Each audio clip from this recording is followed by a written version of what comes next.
Hey everybody, it's me. I am back with another edition of the breakdown. Finally, after a couple of weeks. I'm sorry, I didn't realize how far I had fallen behind.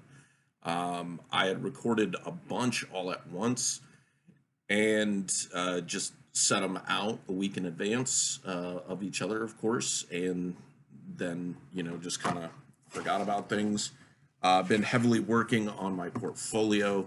Got back into work on the new comic book project. Welcome to Pleasant Falls. And but last night I hung out with one of my best friends, Ned, and haven't seen her in a really long time. So we went out to dinner. She told me that Target near my house had a two-pack, the Snake Eyes and Timber two-pack, and we're gonna break down this two-pack today.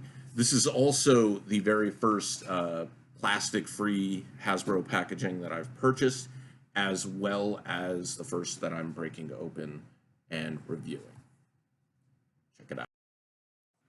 So one of the cool things about this two-pack is this size comparison of Timber and the two Snake Eyes. So when you look at them, Timber's shoulder comes up to, about mid-thigh, almost to Snake Eyes' hip, which is a little off. If you know a little bit about Timberwolves, their shoulders are pretty high. But that's still almost if we're looking at Snake Eyes at about 6 foot, 6'2" maybe, his hip area is probably going to be close to about 30 inches to 36 inches off the ground. But it just, I've seen a Timberwolf in real life and they appear bigger than that, but it may have also been based on the height of the individual they were next to. But yeah, I mean, size-wise, it's a pretty good comparison. He's not super small. They didn't oversize him or anything like that, which is always a good thing. Now, one of the first things both Ned and I noticed when we busted these guys out of the package was Snake Eyes appears a little bit chunky. He almost looked like when they make the figures for the kids and they make them a little bit wider and more sturdy. That's actually not the case. I think it's just the appearance, the belt being separate. His shoulders are a little bit wide, and his the helmet on his head is a little bit big. So I think that kind of breaks it down to why he appears a little bit chunky. But the other thing that I thought about was this is a form-fitting helmet balaclava with the visor on it, so it's gonna be a teeny bit bigger because your head has to be fitted to your body, right?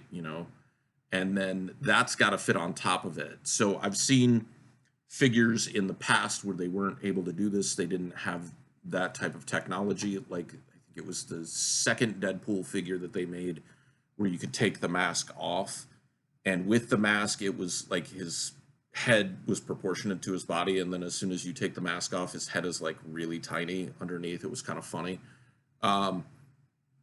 But one of the other things that you'll notice about the Snake Eyes is the sheer amount of accessories that he comes with. He's a different sculpt and a different mold in Slight from the original issue. I mean, he's got fatigue pants on versus form-fitted pants. He does have the nice rubber belt and the grenade pouch or grenade belt as well that has the hole in the back so you can actually fit his sword in place. The cool thing about this is he's also got it almost comes across as his gun harness, holster harness around his chest, and I think that's supposed to be more for the effect of the for the sword than anything else, but there's no gun pouch for him to put his gun in place. He does have a leg holster for his pistol, and it does have space for the silencer right in front. On the other leg, he's got space for his combat knife. And then the detailing on the boots is really nice. It's going to be difficult for me to show you. I'll do my best. The lacing on the boots, and then the tread that you see at least on the sides, and some of the texturing that you get on the boot that makes it look like that kind of rough, worn leather. Underneath, of course, it's just the flat intake, but you've got the impression of the side of the boots, which is a really nice extra detail, in my opinion. And this is like that super classic Snake Eyes head that we're all very familiar with the visor.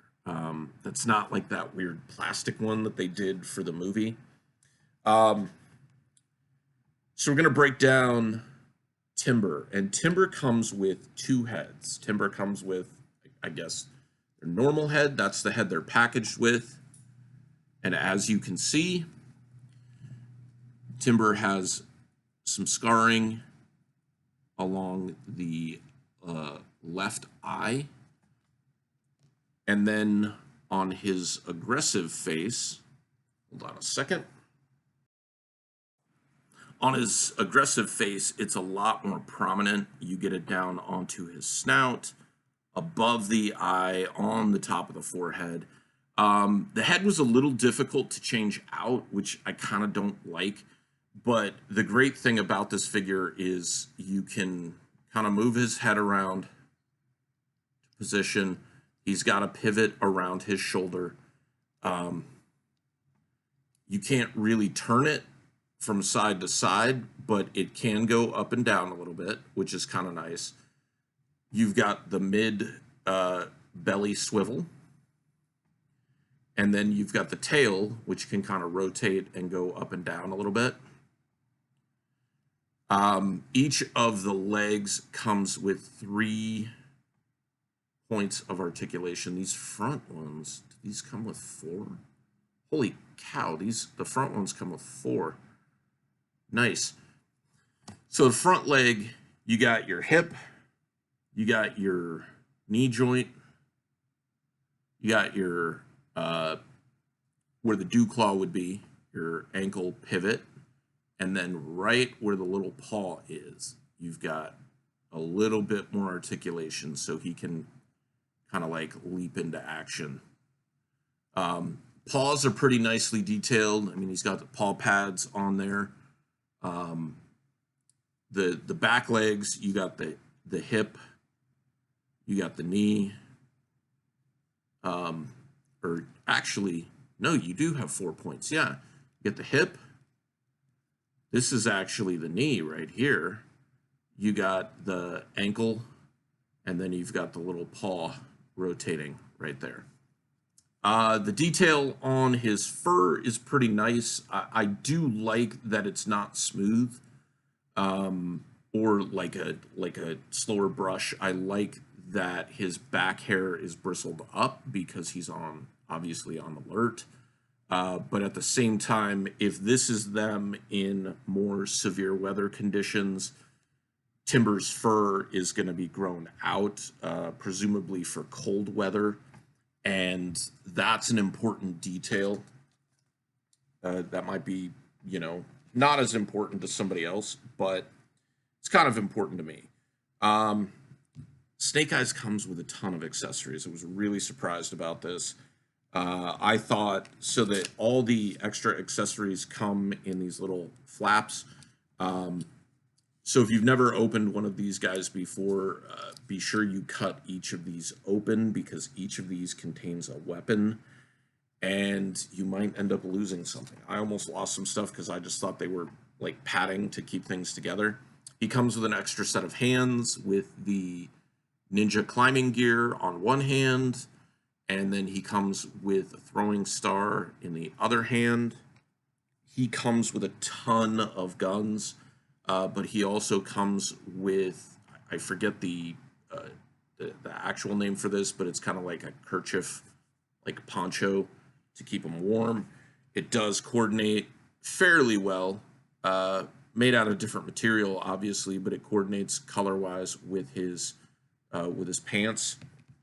He comes with a, like, I wouldn't say it's a grapple gun, but it's the rifle for launching the grappling hook for climbing.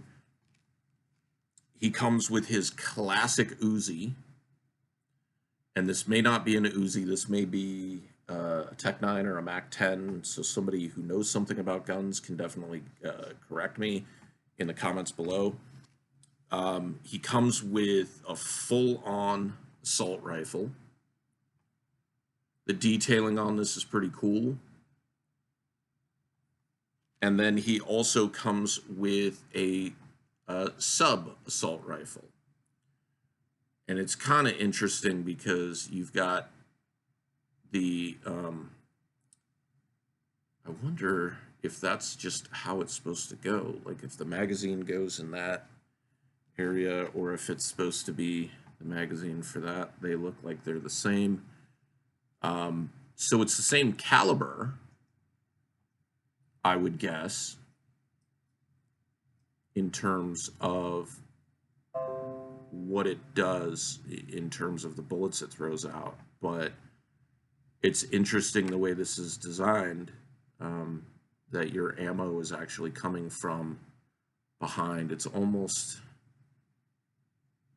like when if it was like a large caliber belt fed, but with a magazine. But it's cool. I like how like the stocks are different. Like you can tell that the Uzi has a stock that can be pulled back. Obviously not for the toy, but then you've got the short shoulder stock, so you're holding it in. This has got your more traditional rifle stock, of course, and then your definitely more traditional rifle stock as well. This is a really cool figure. I believe the price point retail was about $45 on this, which is, in my mind, really expensive for a retail figure. Ned had given me a Target gift card, so I just used that to buy it, and I still had a little bit left over to put towards the Outback figure. But yeah, on the secondary market, you're probably going to be paying upwards of $60 for this. If you can find it at Target or any other retailer and you want to get it, I would suggest getting it. If you can get it for under $45, that would be a great deal. But these 2-packs that Hasbro has been putting out with like the Marvel Legends figures that are typically about $40, and they're 2 figures, not a figure and an animal. Don't get me wrong.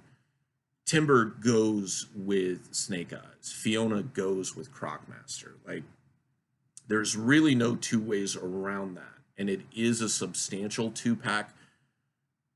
But for that price point, I think that might be why he comes with so many accessories, because that gives you a lot more value than just the figures themselves.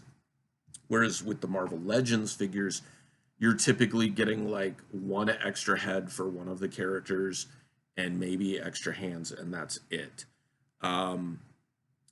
I know that Super 7 has a lot to do with why these G.I. Joe Classifieds are successful, because of the sculpts, because of the detail. The articulation is on point with the double hinges on the knees and elbows. The ability to rotate on the hips and shoulders. I haven't had any issues with anything breaking on the Super 7 figures, but then again, I'm like, I take them out, I'll like play with them a little bit, I'll pose them, I'll put them on the shelf. I'm not messing with them constantly.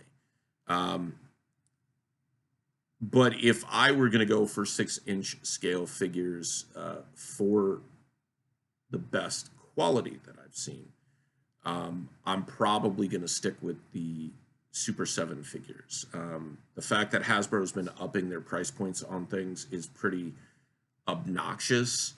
Um, I'm not a super big fan of it, especially considering a lot of those price points were upped on figures that were already reissued. So it's just like, I don't understand why you're reusing the same molds that you had before. You're maybe adding some new deco and stuff like that. But that would be akin to me having um, all my files done for printing a book, right? Printing a comic. And basically all I do is put a new cover on it. Like, yeah, that takes effort and everything.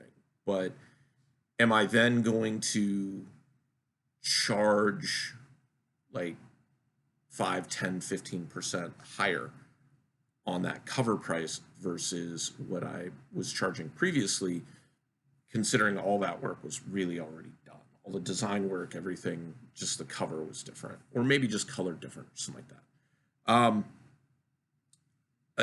I haven't been doing like a grade for the G.I. Joe figures. I was grading all the wrestling figures on the Meltzer scale, the 5-star Meltzer scale. Um, so let's go ahead and review this on the 5-star Meltzer scale. So I would definitely give Snake Eyes and Timber 4.75 points. I don't know that I'm ever going to give a 5.0 perfect rating. I think, people give A pluses and 100% and 5 stars to way too many things, like just saying that these things are perfect. And there's nothing that's ever perfect. Part of what takes away from this being a perfect figure is, one, the price point is pretty ridiculous, and two,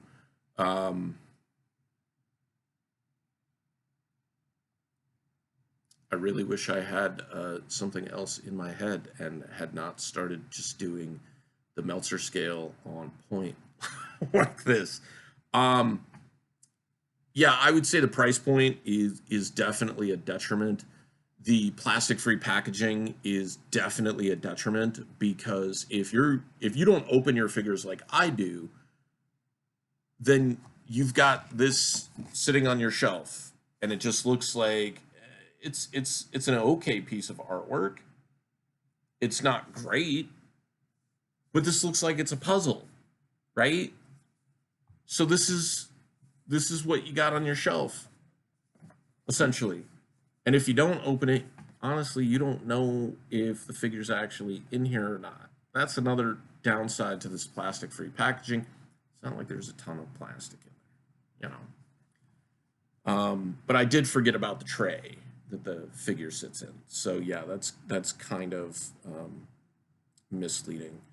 But then again, these figures are made out of plastic, so it's like, I mean, what are you really doing that's different? I want to know what these companies are doing with the refuse that they have from making these figures, because there's got to be like, toxic materials, and I wonder, what they're doing with that. So this is smokescreen, guys, the plastic-free packaging. But yeah, I'd give this 4.75 stars, just because I've wanted a Snake Eyes and Timber. Having like a new Snake Eyes, but I can also match Timber with the old Snake Eyes that I have, is pretty cool. The posability of Timber is great. The fact that he comes with 2 heads. One of the things that Ned pointed out, and this is another detractor I'll give, but it would have been really hard, is if Timber's mouth had been able to hinge. And that would have been a really, really cool thing, but with how small his head is, or her head is, and the jaw, it would have been really difficult to have that be 2 pieces, I think. Not impossible, but still difficult. That adds a lot of quality to this, and then just the detail on the different materials you're seeing, like the leather and actually the Arashikage emblem right there, and then I believe it's actually on the sword itself. Yeah, you get it right there at the hilt.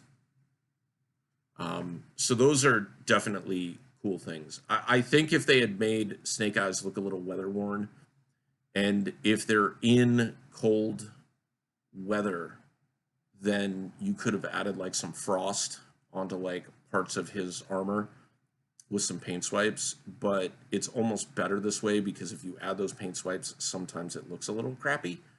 Um, so I think this is a really solid figure. I mean, these figures are sculpted extremely well. I love the addition of the animals as well. So I'm looking forward to things like Law and Order, Mutton Junkyard. Uh, I have Spirit and Freedom. I will do a breakdown of them as well. It's another great looking figure. Um, and I just wish that they would, and this is a knock against the entire line. It's not specific to this figure. Wish they'd bring back the file cards, right? I mean, come on. You can put it in as an insert. You can put it in on the packaging itself. For people like me who were back in the day and we would open all of our figures and stuff like that, I would definitely be cutting those out and collecting them and stuff like that because those are just things that I really dug. And like if they were doing that for like the superhero characters too, we used to get the trading cards that had like power stats on them and stuff. I love that stuff. So yeah, 4 3/4 stars for this second issued Snake Eyes and Timber. I know it's a little bit longer review. I didn't mean to get off track so much, but I'm going to be bringing these breakdowns back as best as possible. And I will see you guys soon. Please take care of yourselves. Take time off when you need it. You know, they say it's better to burn out than fade away. I question that because either way, you're gone, you know, before your time. So some say it's better to burn out than fade away. I say it's better to pace yourself and save the day. Just came up with that on the top of my head. That's why it's not that good. And it's early in the morning. I will see you next time on the breakdown.